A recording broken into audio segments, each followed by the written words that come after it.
البريات صلاة وتسليم وأزكى تحياتي على المصطفى المختار خير البريات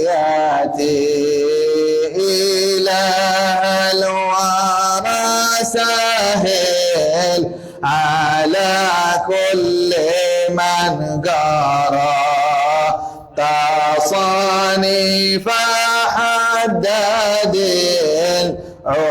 العلماء تعسرا صلاة لمن وأزكى تحياتي على المصطفى المختار بخير البريات وأصلح له كل شؤوني وجد له بعافية كبرى وأحسن له الجيرى صلاة وتسليم وأزكى تحياتي على المصطفى المختار خير البريات وجدد له بكل حين كرامة وفضلا وأنعشه إذا ما تعثر صلاة لمن وأزكى تحياتي على المصطفى المختار خير البريات وهب يا ولي الخير أنسا وراحة ورزقا حلالا واسعا وميسرا صلاة وتسليم وأزكى تحياتي على المختار خير البريات.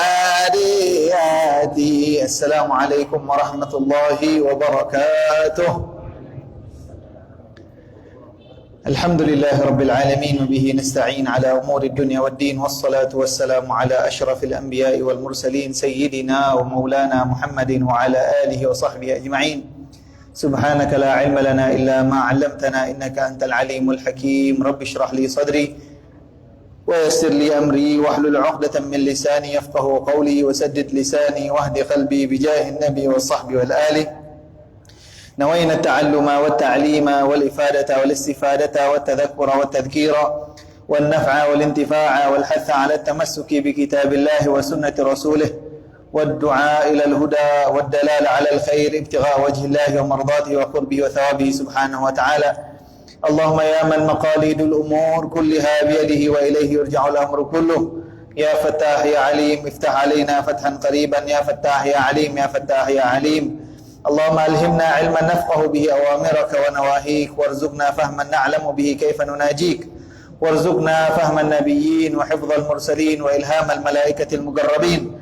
اللهم أكرمنا بنور الفهم وأخرجنا من ظلمات الوهم وافتح لنا من أبواب رحمتك وانشر علينا من خزائن علمك يا أرحم الراحمين. Alhamdulillah, atas segala nikmat dan karunia yang masih senantiasa Allah Subhanahu wa taala berikan kepada kita, segala nikmat yang masih Allah Subhanahu wa taala karuniakan kepada kita, nikmat iman terutamanya, nikmat Islam, nikmat dijadikan umat baginda Nabi Muhammad sallallahu alaihi wasallam. Keistimewaan umat baginda Nabi Muhammad sallallahu alaihi wasallam itu sangat banyak. Bahkan di beberapa riwayat disebutkan bahwasanya sampai-sampai Nabi Musa alaihi salam meminta kepada Allah Subhanahu wa taala agar dijadikan salah satu daripada umat baginda Nabi Muhammad sallallahu alaihi wasallam. Orang yang mengikuti Nabi Muhammad sallallahu alaihi wasallam berarti ia sedang berada di jalan yang terang benderang. Dan cahaya yang didapatkan seseorang dari baginda Nabi Muhammad sallallahu alaihi wasallam adalah pengetahuan-pengetahuan yang bukan merupakan hasil pemikiran baginda Rasulullah sallallahu alaihi wasallam. Kita tahu sejarah Nabi Muhammad sallallahu alaihi wasallam, bahkan dikatakan tidak ada satupun manusia di alam semesta ini yang sejarah hidupnya dari sejak lahir sampai ia meninggal sejelas seterang benderang baginda Nabi Muhammad sallallahu alaihi wasallam. Sampai-sampai dikatakan bahwasanya Rasulullah itu tidak memiliki ranah pribadi di dalam kehidupannya. Semua yang ada di rumahnya Nabi Muhammad disampaikan kepada umat. Apapun yang ada dalam atau luar baginda Nabi Muhammad SAW dijadikan pelajaran. Dan kalau seandainya kita lihat di zaman itu, tidak mungkin ada seseorang seperti Rasulullah SAW, itu mustahil. Kalau seandainya ini merupakan produk daripada masyarakat saat itu adalah hal yang mustahil. Karena pada saat itu masyarakat tidak akan memiliki manusia seindah, sebagus baginda Nabi Muhammad sallallahu alaihi wasallam. Terlebih-lebih kita tahu bahwasanya Nabi Muhammad ini bukan manusia yang seperti orang-orang terpelajar lainnya. Mereka mengambil ilmu dari guru-gurunya. Tidak. Nabi Muhammad tidak pernah berguru. Nabi Muhammad tidak pernah belajar. Nabi Muhammad tidak pernah menghasilkan hasil pemikiran-pemikiran sendiri. Tidak. Oleh karenanya ini adalah bukan kelemahan baginda Nabi Muhammad, akan tetapi ini adalah keistimewaan Rasulullah. Jadi apapun yang keluar dari mulut baginda Nabi Muhammad sejatinya itu adalah wahyu daripada Allah Subhanahu wa taala. Karena beliau tidak mendapatkan itu dengan belajar. Beliau tidak mendapatkan itu dengan hasil pemikiran beliau, tidak. Tapi dari Allah Subhanahu wa taala. Seperti yang Allah Subhanahu wa taala firmankan, "Wa ma yantiqu 'anil hawa in huwa illa wahyun yuha." Nabi Muhammad tidak berucap dari hawa nafsunya. Nabi Muhammad tidak berucap dari hawa nafsunya. Semua yang diucapkan oleh Rasulullah sallallahu alaihi wasallam adalah wahyunya Allah Subhanahu wa taala. Salah kalau seandainya seseorang mengagumi Nabi Muhammad, bukan salah. Bahasanya bukan salah, akan tapi kurang tepat kalau seandainya seseorang menjadikan Nabi Muhammad sallallahu alaihi wasallam sosok yang ia kagumi karena kecerdasannya. Tidak. Sosok Nabi Muhammad sallallahu alaihi wasallam yang seharusnya membuat kita kagum adalah wahyu yang didapatkan, yang diemban oleh Nabi Muhammad, yang disampaikan kepada kita. Dan kalau seandainya apa yang dimiliki oleh Rasulullah hanya dapat didapatkan dari Allah Subhanahu wa taala, berarti orang yang ingin menjadi sama seperti Rasulullah juga hanya bisa mendapatkannya kalau seandainya mereka mengambil ilmu yang dari baginda Nabi Muhammad sallallahu alaihi wasallam. Berguru bukan asal berguru. Mencari orang yang berilmu bukan asal berilmu. Ya, dikatakan oleh Al-Habib Ahmad bin Hasan Al-Attas bahwasanya al-ilmu sina'ah yuhsinuhul bar wal fajir. Ilmu itu adalah sebuah kegiatan, ada sebuah profesi. Ilmu adalah sebuah profesi. Yang namanya profesi itu bisa dikuasai oleh orang baik dan orang tidak baik. Orang baik bisa memiliki ilmu, orang yang tidak baik bisa memiliki ilmu. Jadi apa yang menunjukkan bahwasanya seseorang itu adalah orang baik atau bukan? Pengikutannya kepada baginda Nabi Muhammad sallallahu alaihi wasallam, sejauh apa dirinya mengikat kepada baginda Nabi Muhammad sallallahu alaihi wasallam. Jadi jangan heran kalau seandainya di zaman kita sekarang ini kita mendengar orang-orang berilmu keluar dari mulutnya hal-hal yang mencoreng daripada kehormatan Islam. Perilakunya tidak mencerminkan orang yang jangankan berilmu, tidak mencerminkan orang muslim. Ia melakukan hal yang tidak. Ia menjadikan Islam sebagai tameng. Ia menjadikan ilmu sebagai topeng. Ia menjadikan segala hal yang ia miliki sebagai kepura-puraan dia di hadapan masyarakat umum, akan tetapi di dalam batinnya ia memiliki hal-hal yang dimurkai oleh Allah Subhanahu wa taala. Tidak heran. Ya, karena itu adalah ilmu. Ilmu kalau seandainya tidak dibarengi dengan mutabaah kepada baginda Nabi Muhammad sallallahu alaihi wasallam, hubungan yang erat dengan Nabi Muhammad, latihan untuk beramal saleh dan seterusnya, maka itu tidak akan berguna sama sekali. Sering kita diingatkan bahwasanya menuntut ilmu itu harus perhatian. Dari siapa kita menuntut ilmu? Dikatakan oleh baginda Nabi Muhammad sallallahu alaihi wasallam, "Inna hadzal ilma dinun fanzuru amman ta'khudhu dinakum." Sesungguhnya ilmu yang kalian pelajari ini adalah agama. Beda dengan ilmu-ilmu hasil pemikiran biasa, beda. Beda dengan ilmu-ilmu pengetahuan duniawi. Beda dengan ilmu-ilmu praktis yang lainnya, lain. Ilmu yang kita pelajari ini tidak bisa diambil dari sembarang sumber. Kata Nabi Muhammad SAW, karena ilmu yang kita pelajari ini adalah agama, maka lihat kalian mengambil agama dari siapa? Kalian mengambil agama dari orang yang sembarangan. Kalian mengambil agama dari orang-orang yang kurang ajar. Kalian mengambil agama dari orang yang tidak memperhatikan tindak tanduknya, perilakunya, bohong atau enggak bohong, enggak peduli lagi. Kalau seandainya orang-orang yang seperti itu yang kita ambil ilmu darinya, berarti agama yang kita bawa akan mencerminkan apa yang kita ambil dari orang tersebut. Jangan heran nanti suatu saat kalau seandainya terjadi yang tidak-tidak. Kemudian kita menyalahkan daripada ilmunya, bukan ilmunya yang salah. Akan tetapi kita yang kurang cermat di dalam memilih guru. Terkadang seperti itu, terkadang. Dan ini menjadi introspeksi bagi orang-orang yang mengatakan bahwasanya atau dikira oleh orang-orang banyak bahwasanya dia memiliki ilmu. Seharusnya orang-orang yang dikira memiliki ilmu lebih menjaga daripada orang-orang yang memang tidak pernah dikira orang-orang sebagai orang yang tidak memiliki ilmu. Harusnya lebih menjaga. Kenapa? Karena fungsi daripada ilmu itu adalah untuk diamalkan. Fungsi daripada ilmu itu bukan hanya sekedar menambah wawasan. Dikatakan oleh ulama, man izdada ilman wa lam yazdad hudan, lam yazdad minallahi illa bu'dan. Orang yang bertambah ilmu tapi hidayah yang dimilikinya tidak bertambah, ia tidak bertambah cinta dengan Nabi Muhammad, ia tidak bertambah perhatian dengan sunnahnya Rasulullah, ia tidak bertambah takut akan dosa, ia tidak bertambah ingat akan mati, ia bertambah cinta dengan dunia. Nah, berarti orang yang menuntut ilmu semacam itu berarti ia bertambah jauh daripada Allah Subhanahu wa taala. Sering kita ingatkan bahwasanya ilmu ini adalah wasilah. Mulia ilmu itu, mulia. Kemuliaan ilmu diukur daripada orang-orang yang tidak berilmu pun ingin dibilang bahwasanya dia memiliki ilmu. Dan orang-orang yang tidak punya ilmu atau orang-orang bodoh itu malu kalau seandainya dibilang bodoh. Itu tanda bahwasanya ilmu adalah sebuah kemuliaan. Tapi ilmu adalah wasilah. Ilmu itu bukan tujuan akhir kita. Tujuan akhir kita adalah menggapai ridha Allah dengan ilmu yang kita pelajari, menggunakan ilmu. Makanya doa yang kita baca setiap awal pelajaran kita, Allahumma alimna ilman nafqahu bihi awamiraka wa nawahiki. Allah, berikan kami pemahaman ilmu. Dengan ilmu tersebut kami paham apa yang engkau mau dari kami. Dan kami paham apa yang engkau larang dari kami.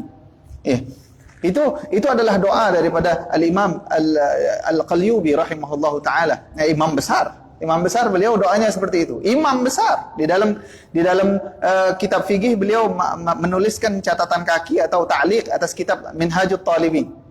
Ulama besar Al-Qalyubi. Terkenal.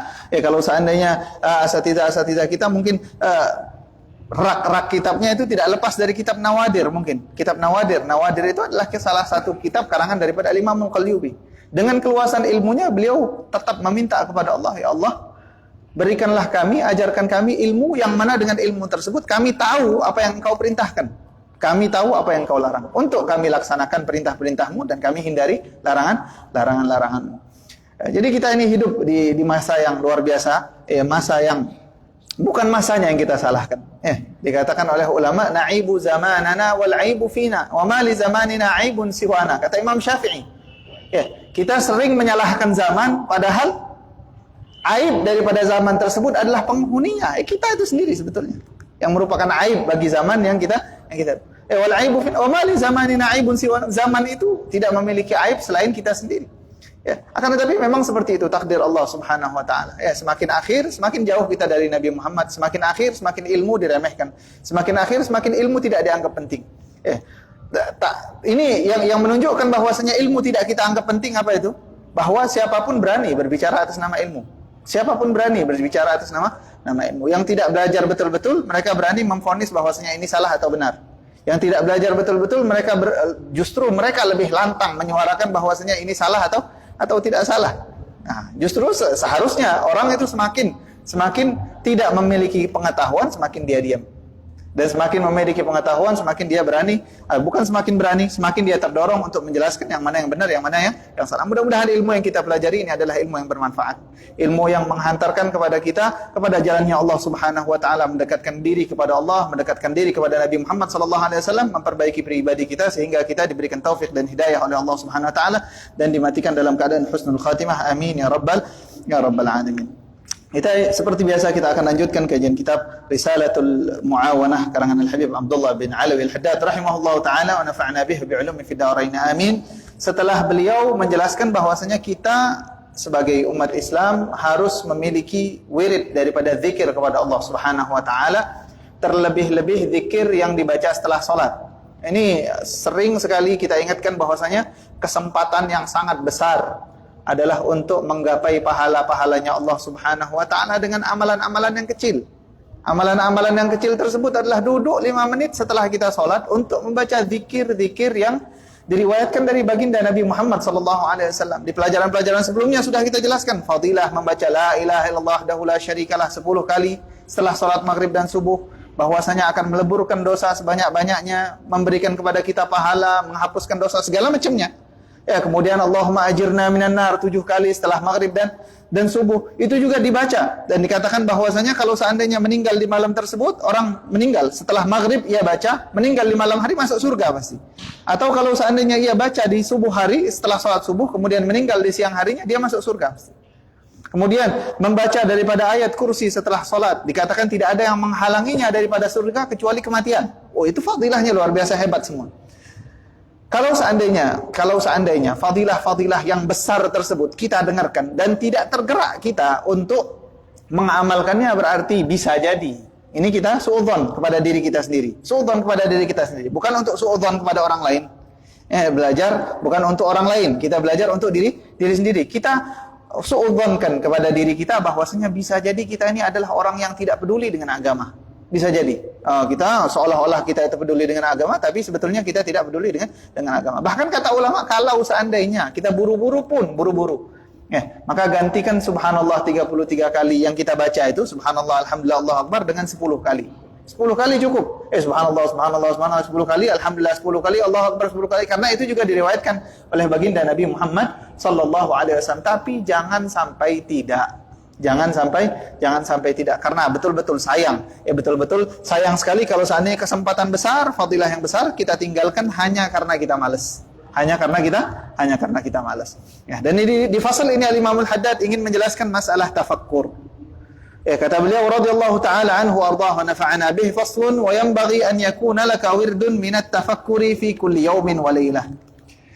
Fasal, hendaknya engkau memiliki rutinan di dalam bertafakkur di setiap hari dan di setiap malam. Apa tujuan tafakkur tersebut dan apa itu tafakkur? Tafakkur itu adalah memikirkan tentang apa yang terjadi di dalam kehidupan kita.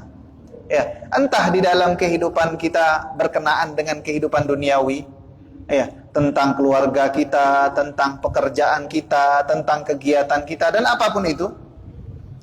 Atau memikirkan tentang perkara-perkara yang ada kaitannya dengan akhirat, tentang ibadah kita, tentang zakat kita, tentang akhirat, kematian kita nanti bagaimana, itu semuanya hendaknya difikirkan.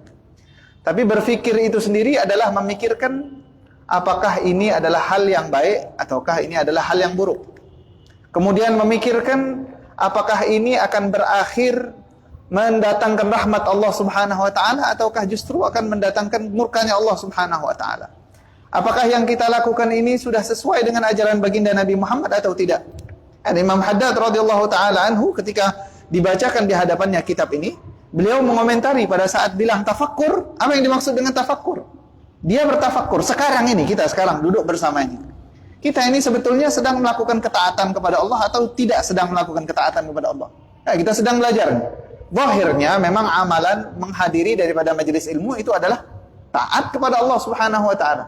Tapi coba kita perhatikan lagi, kita pikirkan lagi. Kita duduk ini sebetulnya untuk menuntut ilmu, mendekatkan diri kepada Allah atau pengen apa ya? Apa pengen cari tahu kabar atau pengen pengen menambahkan wawasan atau cuman apa? Coba kita pikirkan, apakah yang kita lakukan sekarang itu taat atau bukan?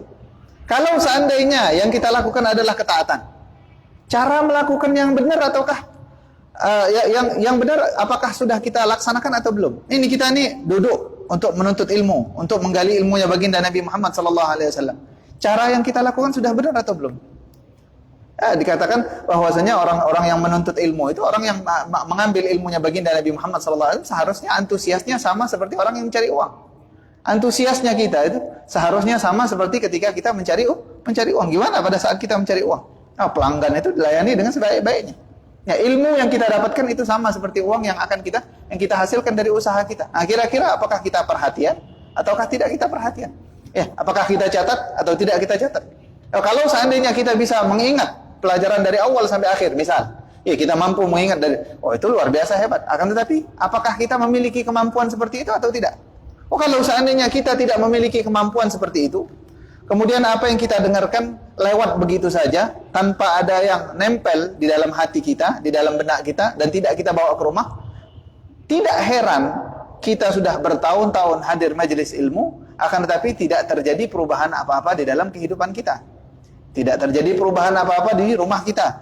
Tidak terjadi perubahan apa-apa dalam perilaku kita. Tidak heran. Kenapa? Bisa jadi caranya kita di dalam menuntut ilmu itu salah. Atau kalau seandainya ia sedang melakukan maksiat, kemudian ia meninggalkan daripada maksiat tersebut.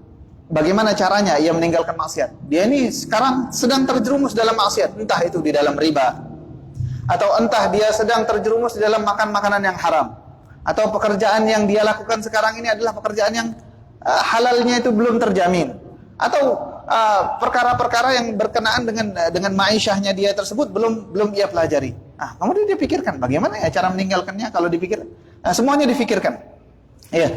Kemudian kalau seandainya ini pekerjaan yang aku lakukan sekarang ini banyak duitnya, banyak menghasilkan uangnya, apakah cara aku melakukannya itu sudah benar atau belum? Halal atau tidak ya? Dan seterusnya itu semuanya difikirkan. Kemudian memikirkan akhirat. Kira-kira kalau seandainya besok ini ditakdirkan Allah pindah ke akhirat, kira-kira sudah siap atau belum? Sudah siap atau belum? Dan orang yang ingin melakukan ibadah itu selalu dianjurkan untuk memikirkan terlebih dahulu apa daripada dampak yang akan ia lakukan. Itu yang dikatakan oleh Imam Haddad. Bagaimana cara untuk memiliki kegiatan tafakkur tersebut? Kata Imam Haddad, tu'ayyinu lahu sa'atan aw sa'atin. Engkau tentukan waktu 1 jam ataupun berjam-jam, tidak masalah. Wa ahsanul awqat, dan waktu terbaik untuk tafakkur adalah afrahuha, waktu yang paling kita kosong. Artinya kita tidak disibukkan dengan hal-hal yang lain. Betul-betul kita duduk untuk bertafakkur. Wasfaha, dan yang paling murni, yang paling kosong. Wajdaruha, dan yang paling pantas fi huduril qalb wa huwa fi jawfil lail.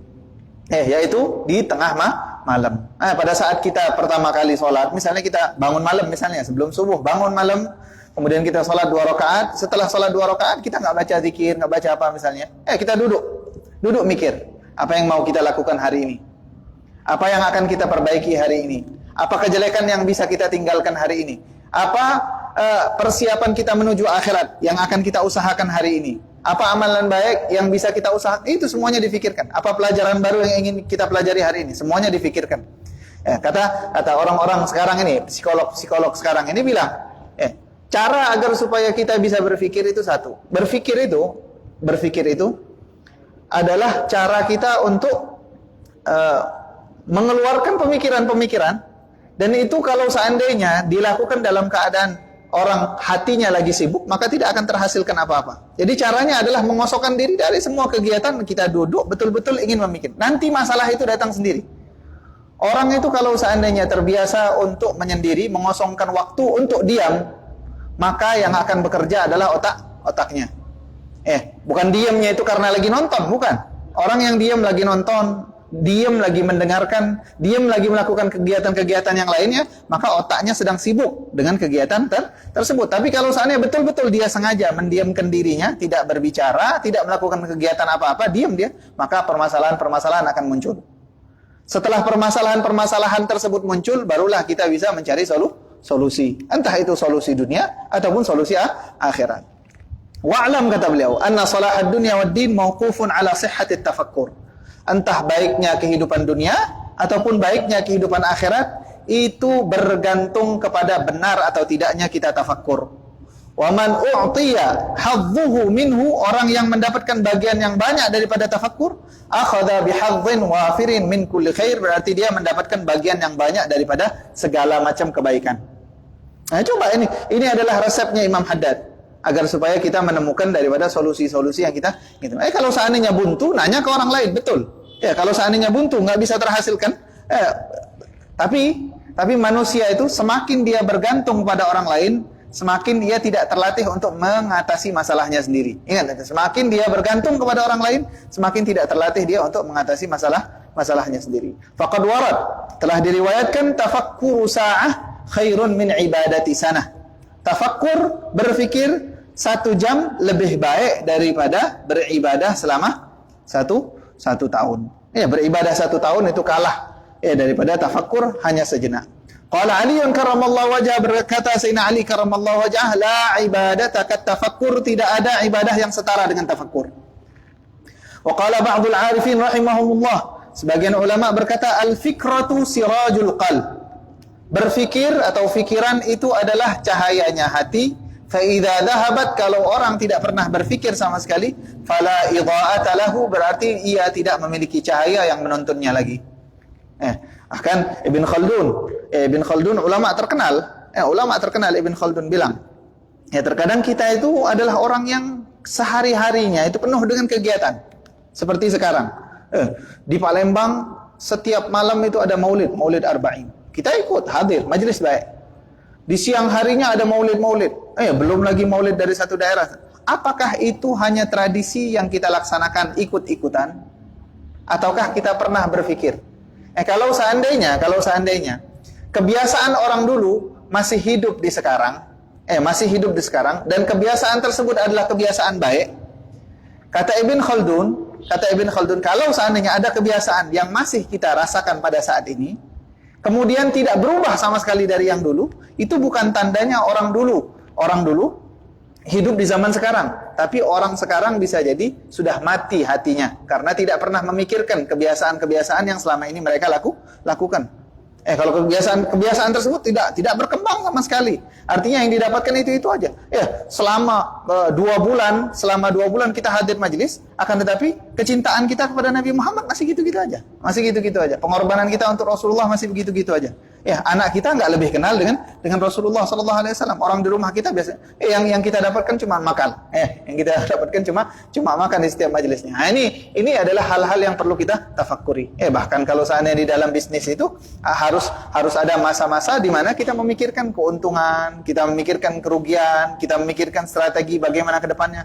Begitu juga kita perlakukan perkara-perkara akhirat di hidup kita agar supaya selalu berkembang dan mendekatkan diri kepada Allah Subhanahu wa taala. Mudah-mudahan Allah memberikan kita taufik untuk terus bertafakur dan bertafakur dengan benar sehingga kita dapat melaksanakan segala sesuatunya sesuai dengan yang dikehendaki oleh baginda Nabi Muhammad dan Allah Subhanahu wa taala. Berikutnya kita akan membaca sedikit dari kitab Sulamut Taufiq karangan Habib Abdullah bin Husain bin Tahir. Kita masih dalam pembahasan perkara-perkara yang dapat menyebabkan seseorang keluar daripada agama Islam. Hal yang dapat menjadikan seseorang keluar dari agama Islam itu terdiri dari 3 hal. Seperti yang dikatakan oleh beliau di dalam kitab Sulamut Taufiq. Yang pertama adalah kaitannya dengan keyakinan. Dengan keyakinan. Yang kedua adalah yang berkaitan dengan perbuatan yang dilakukan seseorang terkadang menjerumuskan dia di dalam kekufuran, keluar dari agama Islam daripada disebabkan oleh apa yang ia lakukan. Dan yang terakhir adalah yang berkenaan dengan ucapan. Dan kita kemarin di pelajaran sebelumnya sudah sampai di dalam bahwasanya termasuk daripada akidah, keyakinan yang dapat mengeluarkan seseorang daripada agama Islam adalah orang yang tidak mempercayai bahwasanya Sayyiduna Abu Bakar As-Siddiq adalah sahabat baginda Nabi Muhammad sallallahu alaihi wasallam. Mengapa demikian? Orang yang tidak percaya Sayyidina Abu Bakar As-Siddiq adalah sahabat Rasulullah sallallahu alaihi wasallam bisa keluar dari agama Islam. Apa hubungannya Sayyidina Abu Bakar dengan Islam? Islam itu kan menyembah Allah Subhanahu wa taala. Ini orang yang kurang mendalami agama itu sering mengingkari hal-hal yang mereka anggap wajar diingkari. Padahal kalau seandainya betul mereka mempelajari agama Islam keimanannya meliputi daripada mengimani Al-Quran, Mengimani Al-Quran meliputi daripada mempercayai seluruh isi daripada Al-Quran tanpa terkecuali. Dan termasuk di dalam Al-Quran, Allah Subhanahu Wa Taala jelas-jelas mensifati Sayyiduna Abu Bakar As-Siddiq sebagai sahabat baginda Nabi Muhammad sallallahu alaihi wasallam. Idh huma fil ghari idh yaqulu li sahibihi la tahzan innallaha ma'ana. Ketika Nabi Muhammad sallallahu alaihi wasallam berkata kepada sahibihi. Siapa sahibihi? Apa arti sahibihi? Sahabatnya. Di dalam Al-Quran disebutkan laqab Sayyidina Abu Bakar As-Siddiq dengan kata sahib. Berarti orang yang tidak percaya bahwasanya Sayyidina Abu Bakar As-Siddiq adalah sahabat Nabi Muhammad, berarti dia mengingkari isi daripada Al-Quran, dan itulah yang menghantarkan orang tersebut keluar daripada agama Islam. Karena Islam itu nggak bisa diambil sebagian. Islam itu nggak bisa diambil sebagian. Yang mana yang cocok sama kita ambil, yang nggak cocok nggak kita ambil. Bahkan tidak kita percayai, salah besar. Itu bukan orang Muslim namanya. Itu bukan orang Muslim. Orang Muslim adalah orang yang berusaha mengikuti seluruh ajaran Islam. Dan kalau belum mampu mengikuti seluruh ajaran Islam, ia tahu bahwasanya dia belum sempurna di dalam menjalankan agama Islam. Bukannya kalau seandainya nggak cocok, tidak diyakini, enggak. Kalau seandainya belum mampu, maka kita merasa bahwasanya kita masih bersalah. Dan ini jadi ajang kita bertaubat kepada Allah Subhanahu wa taala. Dan memusuhi sahabat Nabi Muhammad sallallahu alaihi wasallam atau mencaci maki sahabat Nabi Muhammad, ini termasuk daripada amalan yang dikatakan oleh ulama, ditakutkan orang yang melakukan hal demikian mati dalam keadaan su'ul khatimah wal iyadu billah. Salah satu sebab daripada su'ul khatimah adalah membenci sahabat Nabi Muhammad sallallahu alaihi wasallam. Atau khulasah daripada keyakinan yang tidak boleh diingkari oleh kita adalah setiap keyakinan yang disepakati oleh semua ulama, dan tidak ada orang-orang yang menyatakan bahwasanya dalam perkara ini khilaf, berarti meyakini ketidakabsahannya itu dapat menghantarkan seseorang keluar daripada agama Islam. Nah, termasuk diantaranya adalah mengingkari kenabian salah satu daripada nabi-nabi yang tercatat. Nabi-nabi yang tercatat dalam Al-Quran ada berapa? Ada 25 nabi dan rasul. Orang kalau seandainya mau dikatakan sebagai mukmin harus mengenal 25 nabi dan rasul tersebut. Mengenal, bukan menghafal.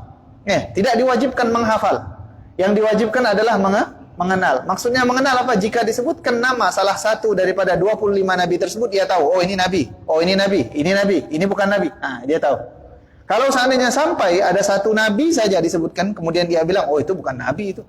Dia keluar langsung dari agama Islam. Kenapa? Karena disebutkan dalam Al-Quran bahwasanya mereka adalah nabi. Ada 3 sosok di dalam Al-Quran yang disebutkan ceritanya, tapi ulama khilaf apakah orang tersebut adalah nabi ataukah bukan nabi. 3 sosok tersebut, yang pertama adalah Dzulqarnain, yang kedua adalah Uzair, dan yang ketiga adalah Luqmanul Hakim. Luqman Hakim. 3 ini siapa? Yang pertama Dzulqarnain, kemudian Uzair. Uzair ini adalah seorang nabi yang diutuskan oleh Allah Subhanahu wa taala kepada Bani Israel. Kepada Bani Israel dikatakan Uzair ini menghafal Taurat. Di dalam Al-Quran disebutkan ceritanya bahwasanya ia ditidurkan oleh Allah Subhanahu wa taala, kemudian dibangkitkan lagi oleh Allah Subhanahu wa taala. Cerita daripada Nabi Uzair. Nah, sebagian ulama bilang Uzair bukan nabi. Nah, kalau seandainya tiga orang ini, entah itu adalah Dzulqarnain ataukah Luqman ataukah Uzair, ini adalah 3 sosok yang namanya disebut. Adapun Nabi Khidir alaihi salam tidak ada disebutkan di dalam Al-Quran. Di dalam Al-Quran disebutkan ceritanya, tapi namanya tidak disebutkan. Yang tidak boleh kita bantah adalah sosok-sosok yang namanya secara eksplisit disebut di dalam Al-Quran. Tidak boleh kita bantah sama sekali, karena sudah disebutkan di dalam Al-Quran. Mengingkari salah satu nabi yang 25 berarti langsung keluar daripada agama Islam. Atau meremehkan atau menghina salah satu daripada nabi-nabi tersebut. Menghina-hina atau dengan merendahkan daripada nabi-nabi tersebut. Atau bahkan kata ulama, kata beliau, au saghara ismahu, mengecilkan namanya. Di dalam bahasa Arab itu ada istilahnya tasghir. Tasghir itu adalah merubah nama biasa menjadi nama kecil. Contohnya seperti kalau seandainya ada orang bernama Umar dipanggil Umair. Itu namanya apa? Mengecilkan nama.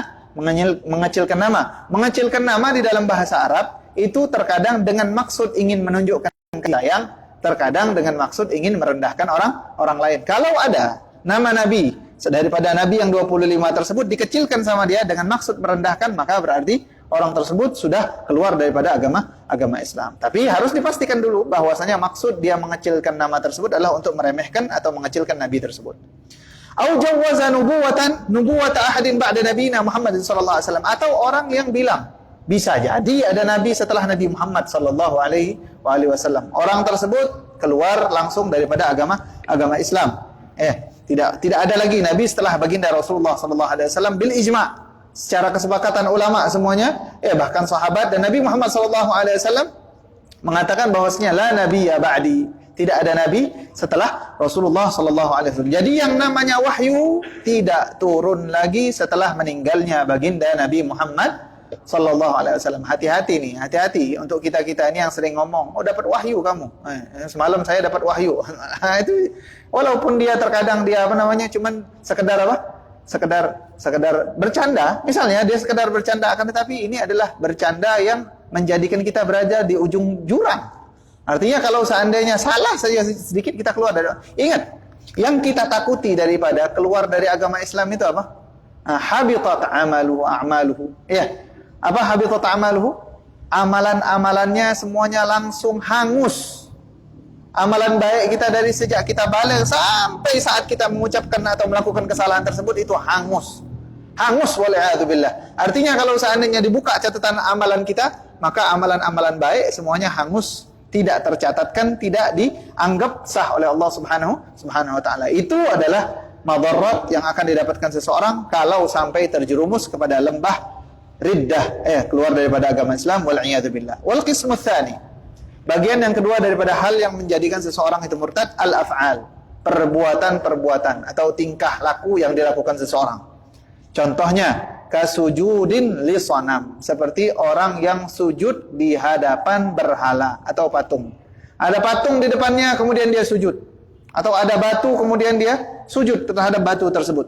Nah, melakukan sujud adalah satu-satunya ibadah yang dikhususkan untuk Allah Subhanahu wa taala. Bahkan dalam hadis-hadis yang sahih bahwasanya sebagian orang yang sempat menziarahi daripada kerajaan-kerajaan di luar jazirah Arab seperti yang ke Habasyah, ke Kisra, ke Romawi, mereka pada saat pulang kepada baginda Nabi Muhammad sallallahu alaihi wasallam, mereka ingin menghormati Nabi Muhammad seperti bagaimana penghormatan orang-orang di kerajaan-kerajaan tersebut menghormati rajanya. Sebagian ada yang sujud, sebagian ada yang begini dan begitu. Akhirnya pada saat mereka ingin sujud di hadapan baginda Nabi Muhammad SAW, kata Rasulullah, la taf'al, jangan lakukan, kata Nabi Muhammad. Lau amartu ahadan an yasjuda li ahadin, la amartu zawjata an tasjuda li zawjiha. Kalau seandainya aku memang diizinkan untuk memerintahkan seseorang bersujud, maka yang akan aku suruh sujud adalah istri agar supaya sujud kepada suaminya. Tapi hal tersebut tidak terjadi, artinya tidak boleh sujud. Ini yang disebutkan oleh beliau adalah sujud meskipun tanpa maksud menuhankan. Sujud meskipun tanpa maksud menuhankan. Dan sujud itu adalah sebuah ibadah. Nah, ini penting dibahas masalah ibadah, bahwasanya sujud adalah ibadah dan tidak diizinkan seseorang untuk beribadah kecuali dengan cara yang diajarkan oleh syariat. Ingat, ibadah hanya bisa diambil melalui syariat, tidak bisa akal-akalan. Tidak bisa akal-akalan. Melakukan sujud di luar salat, apa hukumnya? Haram. Melakukan sujud walaupun maksudnya ingin sujud untuk Allah Subhanahu wa taala. Ini habis salat subuh, habis salat duhur, habis salat maghrib, habis salat isya. Kayaknya hati masih pengen sujud, Ustaz. Akhirnya anak sujud aja untuk Allah Subhanahu wa taala. Boleh atau tidak boleh? Enggak boleh itu. Itu adalah kesalahpahaman. Ini akibatnya seseorang yang beribadah menyembah Allah tanpa ilmu. Menyembah Allah tanpa ilmu, ia merasa sujud itu adalah cara dia mendekatkan diri kepada Allah, padahal ia sedang membantah atau melakukan hal yang membuat Allah Subhanahu wa taala murka. Kalau ingin menyembah Allah, maka sembahlah Allah dengan cara yang diajarkan Allah Subhanahu wa taala kepada Nabi Muhammad. Dengan cara yang diajarkan oleh Rasulullah sallallahu alaihi wasallam. Dan Rasulullah bilang, "Shallu kama raaitumuni usolli." Salatlah kalian sebagaimana aku salat. Jadi tidak diizinkan itu. Kemudian sujud, misalnya sujud syukur tapi tidak memenuhi syarat-syaratnya. Sujud syukur nggak pakai wudu, sujud syukur auratnya masih terbuka misalnya dan segala, itu hukumnya haram. Hukumnya apa? Hukumnya haram. Bukan syukur namanya. Yang namanya syukur itu adalah melakukan hal yang disukai oleh Allah. Syukur itu adalah melakukan hal yang disukai oleh Allah. Kalau seandainya melakukan hal yang dimurkai oleh Allah, itu bukan syukur. Jadi itu perlu diperhatikan. Kalau seandainya kita mendapatkan nikmat yang besar, kemudian kita ingin sujud syukur, tapi kita tidak memiliki wudu, maka lakukan atau ganti sujud syukurnya dengan mengucapkan subhanallah walhamdulillah wala ilaha illallah wallahu akbar sebanyak 3 kali. Ini 3 ibadah nih. 3 ibadah itu bisa digantikan dengan al-baqiyatus shalihat. Yang pertama adalah tahiyatul masjid. Kalau takut tahiyatul masjid tersebut menyinggung orang, atau takut ketinggalan pelajaran gara-gara dia tahiyatul masjid, maka masuk ke masjid ganti dengan subhanallah walhamdulillah wala ilaha illallah wallahu akbar sebanyak 3 kali. Itu yang pertama. Yang kedua apa? Sujud tilawah. Kalau seandainya baca ayatus sajdah, ayat-ayat yang di situ, kalau di mushaf itu ada tanda apa? Tanda sejadahnya di akhir. Disunahkan untuk sujud tilawah. Kalau belum bisa atau tidak sempat, maka gantikan dengan subhanallah walhamdulillah wala ilaha illallah wallahu akbar sebanyak 3 kali. Atau juga untuk sujud syukur. Kalau di posisi di mana kita mendapatkan rizki kaget, atau terhindarkan dari bencana yang niscaya, yang hampir mengenai kita, maka kita disunahkan untuk sujud syukur. Kalau tidak bisa melakukan sujud syukur, maka ganti dengan subhanallah walhamdulillah wala ilaha illallah wallahu akbar sebanyak 3 kali. Wallahu subhanahu wa ta'ala a'lam bishawab. Mudah-mudahan yang kita sampaikan bermanfaat untuk kita bersama dan menjadikan kita semakin tahu tentang mana yang boleh, mana yang tidak, dan kita dihindarkan oleh Allah subhanahu wa ta'ala daripada kekufuran, kesyirikan, dan keluar daripada agama Islam. Wallahu subhanahu wa ta'ala a'lam bishawab. Al-Fatihah bil qabul wa tamam kullu sul bulukul ma'mul wa ila hadratir rasul.